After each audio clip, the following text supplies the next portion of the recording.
Halo Victorian semuanya, apa kabar? Salam Victorian. Jumpa lagi kita di sini. Saya mau maaf nih, hari ini saya mengundang seseorang. Ini saya pikir susah juga nih dalam bidang penyiaran. Nanti saya memperkenalkan siapa dia. Shootnya ke saya dulu, jangan langsung ke orangnya, biar nanti kita buat penasaran pemirsa Victorian semuanya.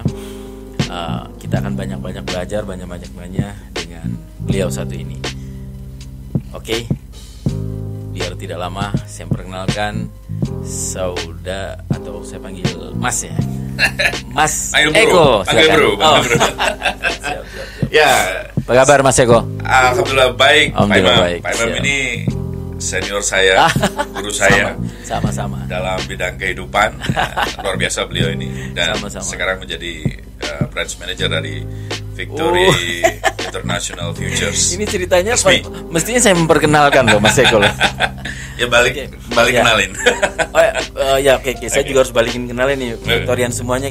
Kalau Mas Eko ini CEO ya, dari Radio City Guide Radio FM. Malang City Guide FM. Jadi yang biasanya kasih berita-berita, sekaligus saya promo nih, kasih berita-berita tentang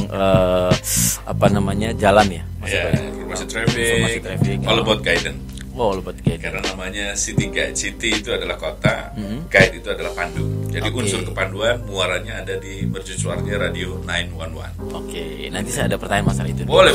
Saya beruntung loh Pak, hari ini diajak sharing di Siap. Victorian Podcast. Saya juga terima kasih Mas Eko mau hadir ke sini Channelnya kan. Pak Imam ini. Semoga gak malah turun ya subscribernya ya, jika ada saya. Jangan dong. Harus Kita naik, doakan Pak. yang terbaik nih. Kata-kata adalah positif. Amin. Kita doain yang baik. Siap. Oke. Mas Eko, Malang City Guide sendiri kan bukan hanya radio ya, saya lihat, saya dengar. Jadi terintegrasi sekarang dengan Semua platform media. Ada Instagram, Ya, ada website, ada Website, YouTube. ya. Oke. Terus kita, karena kan City Guide ini merupakan member of dari Arema Media Group ya, Ya. part of. Gitu. Oke. Sehingga di dalam Arema Media Group itu ada beberapa unit media. Ya. Yang konvensional itu ada Malang Post. Oke.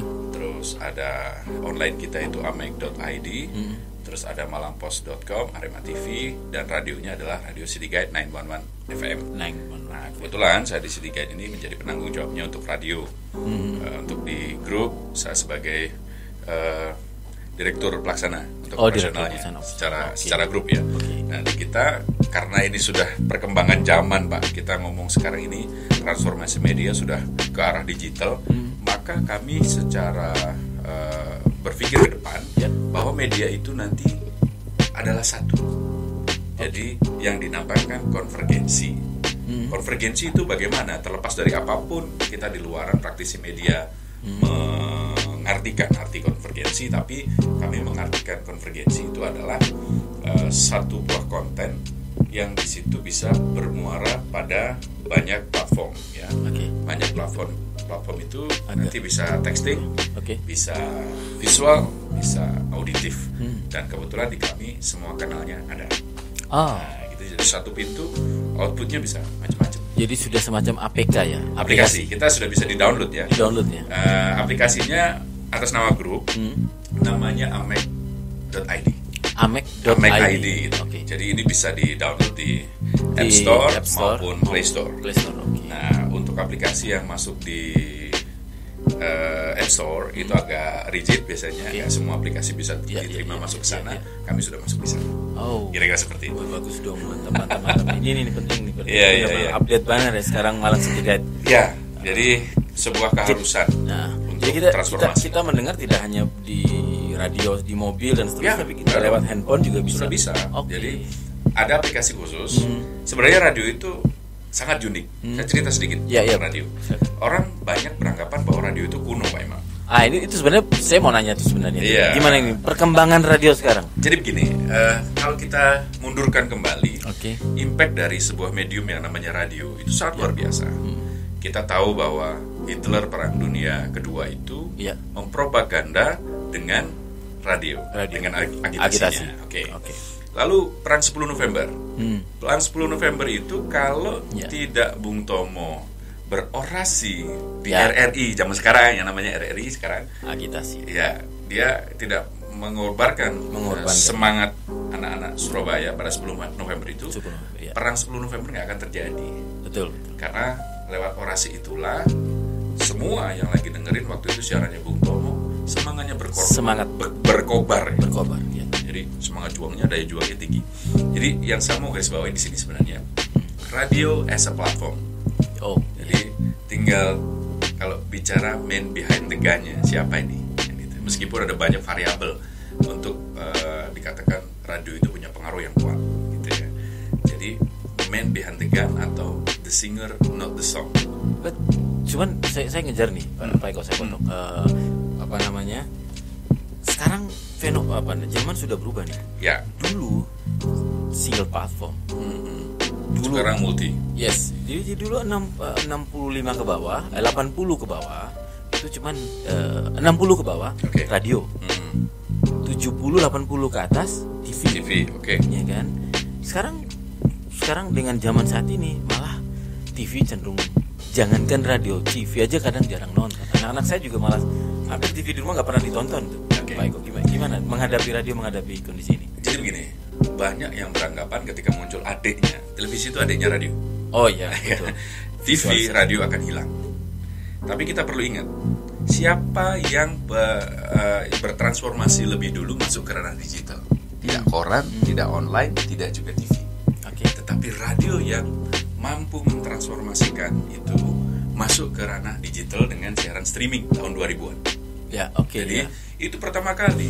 Nah, streaming. Karakter yang fleksibel itu jangan-jangan radio itulah yang nanti menjadi sebuah platform media yang akan membawa pengaruh yang kuat di tengah fleksibilitasnya.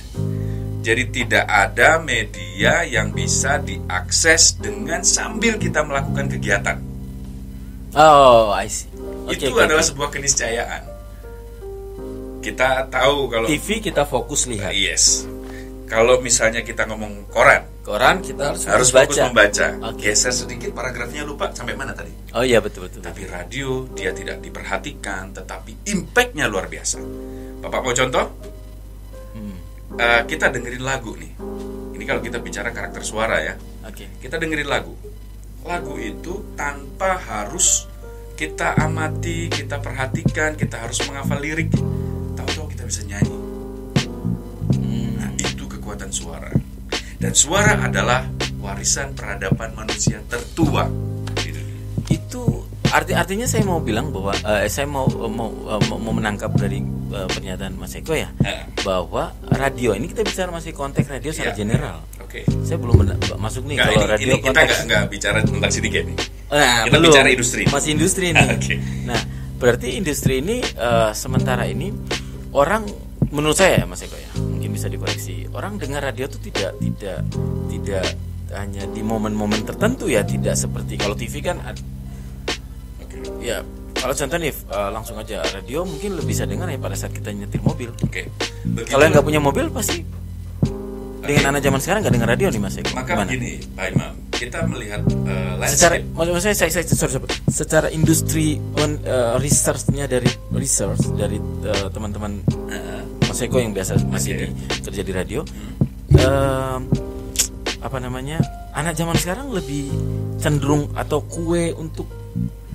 populasi masyarakat ini lebih cenderung kebutuhan untuk radio itu masih ada apa tidak? Jadi masa pandemi kebutuhan akan mengakses radio itu data-data meningkat. Oh ya? Meningkat, gitu ya. Karena radio itu merupakan medium yang tadi yang saya bilang, dia bisa diakses dengan sambil ngapain aja, yang nggak perlu perhatian. Udah diputer aja, lalu dia dinamis dengan siaran masing-masing. Nah, yang kesukaannya dangdut misalnya dia akan tune pada stasiun dangdut. Yang sukanya informasi dia akan tune pada channel informasi.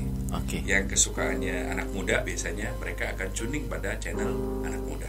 Nah, karakter penonton TV atau pendengar dan pengakses radio itu berbeda. Kalau pendengar radio mereka akan loyal pada stationnya. Maka radio itu punya segmentasi yang tajam. Sehingga brand positioning radio itu penting. Gitu ya. maka kita harus mengenali ini radio apa sih gitu. Dia harus bisa stationnya mempersonifikasikan radionya itu radio apa, seperti kayak kita. Saya potong di situ, Pak Mas Eko, maaf. Berarti radio ini masih ada potensi secara industri. Sangat besar potensinya. Sangat besar ya. Oke, kalaupun apalagi sekarang tinggal bagaimana masing-masing radio mentransformasi. Karena sekarang ini perubahan landscape pendengar, maka radio harus berubah. Kalau dia nggak berubah dengan segala kemajuan zaman, dia juga akan ditinggal. Nah, pertanyaan berikutnya setelah secara general nih. Ini kita nggak formal Mas Eko, santai aja nih. Ini kita kayak nongkrong aja. Betul. Nah, secara general radio itu memang masih ada potensi. Saya menganalisis kalau kita masuk lebih dalam lagi, cenderung tidak ada penonton setia kalau istilah di radio. Di radio. Oke. Bapak yang kurang lama mereka bisa bebas. Bapak yang kurang lama dengerin radio. Ya mungkin. Saya termasuk mewakili ini. Justru begini. Radio itu ada pendengar aktif dan ada pendengar pasif. Oke. Lebih banyak yang pasif daripada yang aktif. Nah, karakter media massa dia tidak bisa diukur secara kuantiti. Ya, saya garis bawahi ya semua. Bahwa karakter media massa dia tidak bisa diukur secara kuantiti. Yang dia bisa ukur adalah dampaknya, efeknya. Ya. Maka kalau kita bicara koran gitu misalnya, koran itu berapa? 1000 eksemplar. Apakah cuma 1000 membacamu? Enggak. Ya. Contoh misalnya gini. Ya. Kita beli koran satu. Ya, satu di ruang ini. Ada orang 4 nih. Gitu ya. Semuanya baca. Apakah semuanya bukan pembaca koran? Yes. Oke. Lalu misalnya TV ada rating. Di TV itu ada people meter namanya. Nah, ketika people meter itu rating 1, 2, 3, mereka bisa untuk masuk di dalam database. Sehingga rating program mana yang paling disukai. Rating 1 450.000. Kalau saya nggak salah ya. Ya 450.000 dan 450.000 itu harganya sudah kelihatan.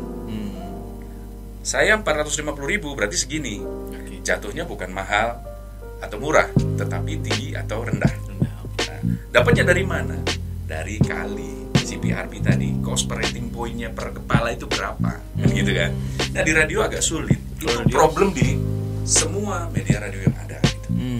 Nah, tapi kalau kita mau ngomong dampaknya bagaimana? Dampaknya adalah pada repetisi yang pas sehingga itu masuk di dalam top of mind.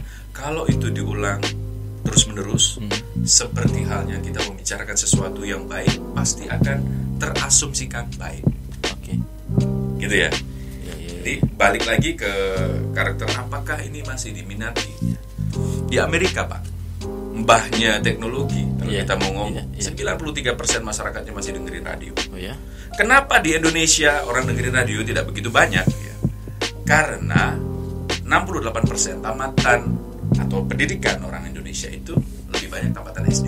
Untuk mungkin gini, untuk menciptakan kesetiaan, radio pasti masih punya potensi dalam industri saat ini, industri di konteks di zaman saat ini. Tapi untuk bagaimana masing-masing radio sendiri mendapatkan pendengar dan kesetiaan dari pendengar, mungkin harus harus mampu mentransformasi, juga mampu melakukan improvisasi setiap konten atau setiap acara yang mereka buat. Mungkin begitu ya, Mas Eko? Betul Pak Iman. Jadi salah satu bentuk ini adalah dengan melakukan traffic itu yang info traffic yang dilakukan oleh. Jadi info traffic itu bukan latah sebenarnya. Tapi kita melihat fenomena di Malang. Malang ini kita sudah banyak instrumen-instrumen yang selayaknya kota besar. Tol sudah ada, mall sudah ada, kemacetan terjadi di mana-mana. Bahkan survei terakhir, saya lupa surveinya siapa, kalau nggak salah menempatkan Malang ini sebagai kota nomor 4 termacet se-Indonesia, kalau nggak salah ya.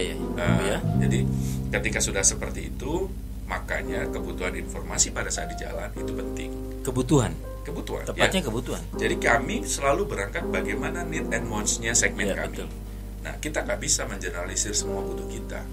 Nah, tetapi kita mau bidik sasaran segmen yang sebelah mana. Dengan psikografi, demografi, dan kebutuhan mereka itu seperti apa, profil mereka seperti apa, itu yang kita coba serve. Nah, alhamdulillah dengan perjalanannya, kalau kita ngomong, kita boleh klaim di Malang radio nomor 1 yang paling didengar itu City. Itu bukan saya, ini baru saya diklaim di sini ya. Jadi itu selalu diomongkan dari orang yang ketemu dengan kami. Segmennya pendengarnya umur dari sisi kalau kita ngomong umurnya 20 sampai 45 range-nya. Tapi orang itu kan mitu, Pak. Iya. Apapun orang itu pingin seperti yang lain. Iya. Tapi kita mau sesar itu, kalaupun yang lain ikut nggak masalah. Itu bagi kita sebuah istilahnya bonus. Tapi yang disasar dari Malang Tiket sendiri sebenarnya? Iya itu. Jadi di situ 20. Maka konten kami adalah bagaimana men-serve mereka. Dan ada satu yang menjadi perekat. Konten kita adalah traffic. Setiap orang butuh informasi traffic ya. Itu traffic. Warna tersendiri dari asal dia bergerak berjalan saja. Ini kita sekali promo Malang Tiket. Karena saya ditanya soal C3. Okay. Nah, Bung, saya dengan Mas Eko ada di depan langsung ini. Bisa diceritain sedikit Mas Eko? Selain tadi kita sudah bicara tentang radio, banyak tadi. Saya ingin tanya nih masalah bisa di-share buat Victorian tentang ya berangkat dari kecil sampai besar mungkin Mas Eko dulu asli. Saya kebetulan anak daerah, Pak. Wong dusun saya. Di Trenggalek.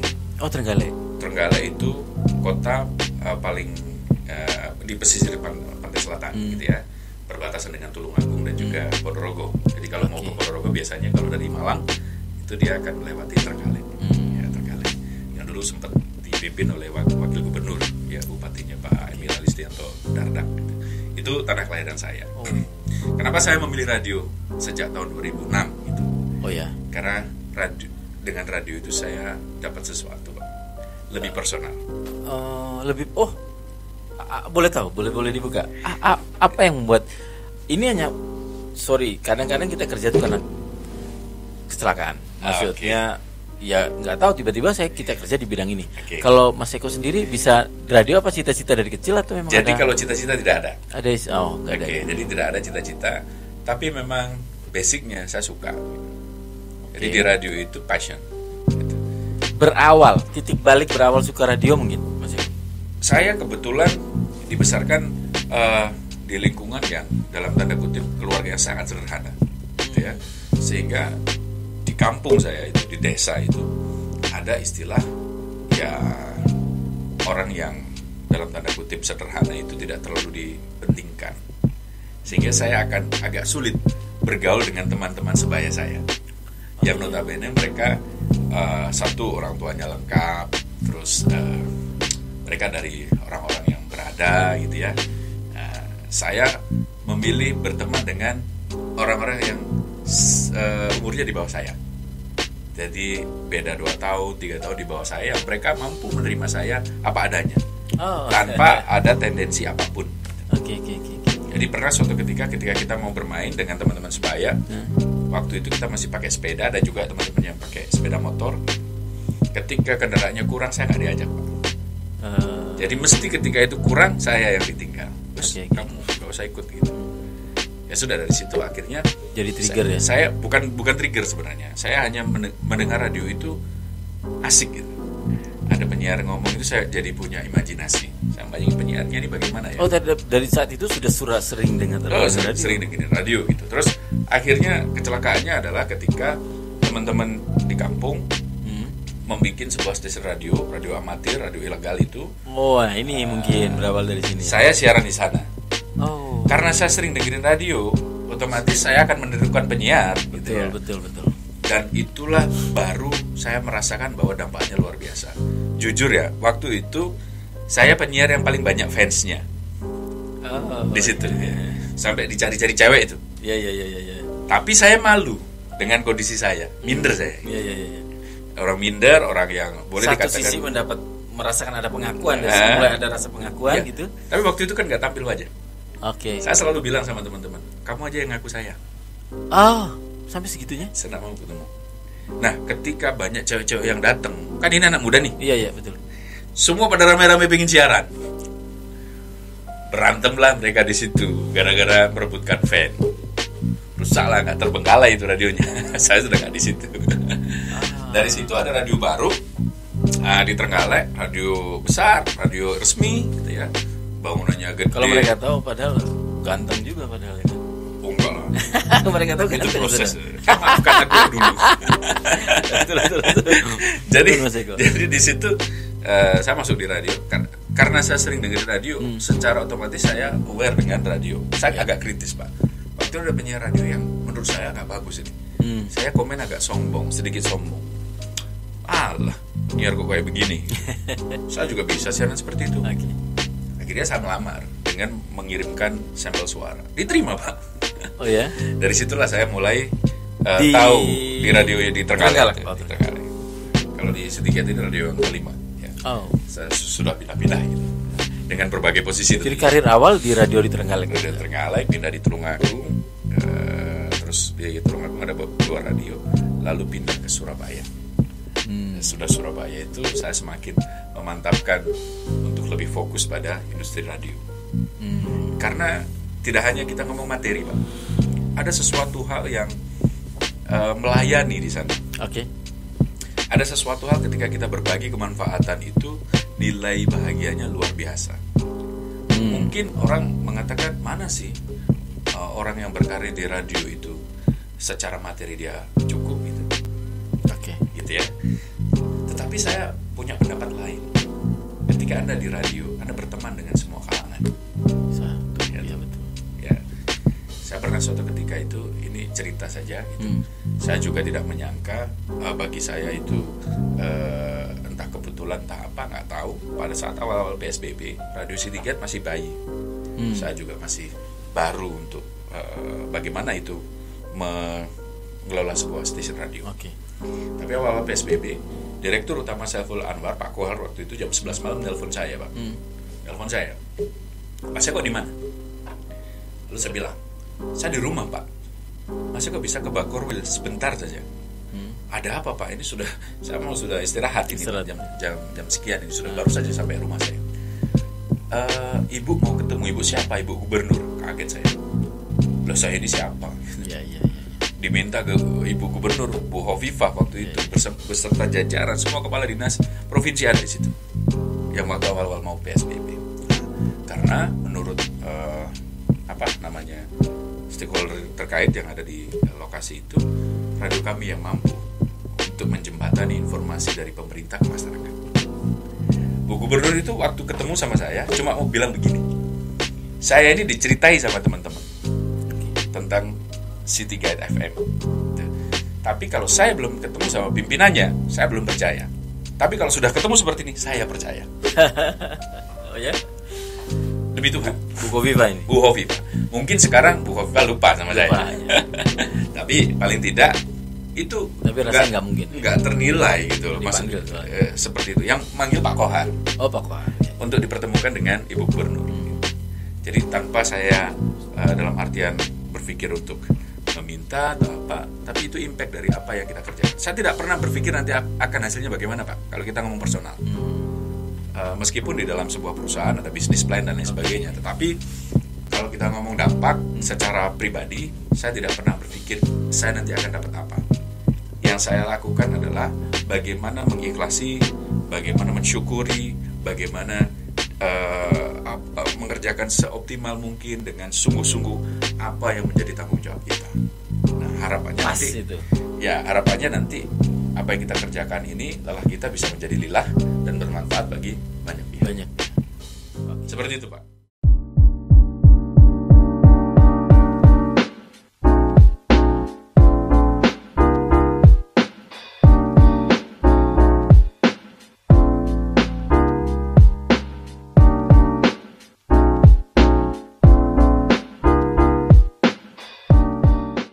Jadi kenapa saya memutuskan untuk menjadi seorang broadcaster? Karena selain ada benefit materi, terus juga jaringan yang kuat, gitu ya. Ada benefit yang lain yang di situ bermuara pada ibadah, Pak. Oh ya. Ketika kita berbicara, menyampaikan informasi yang baik, mengedukasi, to influence, gitu ya. Itu sesuatu untuk pendengar kita. Misalnya saya nggak nampak nih wajahnya, tapi saya cerita. Kawan, ada orang yang terkena penyakit tenggorokan sampai pita suaranya putus. Penyebabnya karena rokok. Ternyata rokok itu ada kandungan seperti ini. Maka lebih baik kalau misalnya belum terlanjur, nggak usah merokok dulu deh. Ya. Kalau yang sudah terlanjur merokok, mungkin bisa dikurangi. Cara menguranginya bagaimana? Ya kita coba sama-sama. Memang berat sih, tapi bisa kok asal mau. Niatkan. Ini dalam radio. Yang mendengarkan karena sifatnya mas distributor pasti akan banyak secara telinga. Berapa banyak orang yang tertolong dari informasi yang benar? Kita nggak bisa menghitung. Contoh lagi misalnya kemacetan. Kawan jangan lewat jembatan Tunggul Mas. Iya. Rambunya nggak jelas. Ada kemanfaatannya. Nggak dipikirin sama yang bikin itu. Dampak kemacetannya akan seperti apa kalau rambu-rambunya nggak jelas. Jadi hindari aja deh daripada terjebak macet di situ. Kita bergeser ya ketika dengerin kita. Nah itu dampak-dampaknya. Belum lagi kalau ada anak hilang, ada mobil hilang, ya. Ada orang yang tidak dapat bantuan disuarakan lewat radio, dapat bantuan. Itu kita alami semua proses itu. Sehingga nilai yang tidak bisa terbeli itu adalah ternyata bahagia itu adalah dengan bermanfaat pada orang lain. Cakep. Benar. Cakep tuh. Jadi kemanfaatan, memberikan kemanfaatan itu adalah sebuah kebahagiaan. Ya. Semua pekerjaan apapun. Pasti gitu Mas Eko. Saya belajar dari siapapun, Pak. Yes. Karena prinsipnya adalah learning society, masyarakat pembelajar. Ini program saya dulu sama Mas Marigo Prasanto, Bosman. Oh iya, Bos. Awal mulanya video sampai tersebar begitu banyak itu dari C3 itu. Iya. Jadi Mas Eko dari dulu banyak ya memang dari radio tuh memangnya banyak bertemu sama semua orang. Insya Allah. Jadi kita tanpa radio I'm nothing gitu ya. Gitu. Jadi maksud saya adalah ketika kita berbicara di radio itu ya itu tadi ada sisi ibadah. Yes. Dan ketika saya mengamini bahwa kebahagiaan itu bukan materi, ini saya perlu kritik nih sama orang tua ini.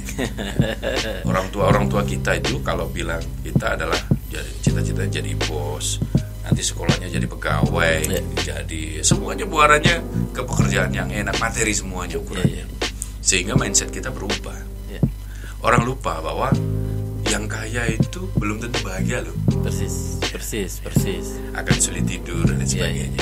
Tapi orang lupa bahwa kejarlah kebahagiaan. Nah, di mana kebahagiaan itu? Ternyata kebahagiaan itu ada di orang lain. Ketika kita mampu berbuat banyak pada orang lain. Dan nilai-nilai ini saya dapatkan dari berbagai tokoh yang sempat saya wawancarai, dan lalu saya mengambil kesimpulan bahwa benar apa yang disampaikan tokoh-tokoh yang tadi yang sudah matang secara finansial. Kalau kita bicara sukses adalah sebuah etapa perjalanan. Bukan titik akhir. Ya. Saya datang ke sini ketemu sama Pak Imam, bisa podcast, ini sukses. Amin. Kira-kira begitu, Pak. Oke, mungkin ya. Let the finish. Oke, mungkin kita bisa simpulkan ya. Saya pikir nggak perlu simpulin, teman-teman Victorian bisa menyimpulkan sendiri. Cuman perlu diketahui nih bahwa kebahagiaan itu mungkin saya bisa tarik ya, bahwa apapun pekerjaan kita, selama kita memberikan kemanfaatan bagi orang itu akan wujud kebahagiaan. Oke, saya pikir satu pesan saja, Pak. Siap. Untuk Victorian Podcast yang orang-orang tidak mudah menyerah, gitu ya. Siap. Orang-orang yang penuh kreativitas, melayani dengan sepenuh hati, punya kekuatan yang kuat, gitu ya. Jadi prinsipnya begini, kita belajar dari batu. Batu itu ketika dia diam, tidak bergerak, pasti akan ditumbuhi lumut. Tapi ketika batu itu menggelinding, dia akan tetap utuh seperti itu. Tetap seperti batu. Maka jangan diam seperti batu, tapi menggelindinglah. Artinya apa? Bergerak. Terus berinovasi. Terus bergerak. Okay. Sukses, Pak Imam ya. Tapi satu hal nih, mau nambah satu. Boleh. Buat semua perusahaan, tetap kerjasama sama radio. Masih ada potensi di radio. Iya dong. Kan begitu kan Pak? Ini buat saya juga. Saya juga mau ngomong sama teman-teman radio gitu. Kalau Anda pengen didengerin radionya, jangan hanya sekedar iklannya dong gitu. Yes. Tapi bangun pengaruhnya. Iya. Impactnya akan kuat. Engagement, pengaruh sama audiens. Itu yang nanti akan membuat radio Anda jadi didengarkan. Siap. Oke, teman-teman Victorian, sampai ketemu. Siap. Sampai jumpa lagi. Terima kasih, Maman. Berikutnya. Terima kasih, Mas Eko. Terima kasih banget. Sukses. Oke.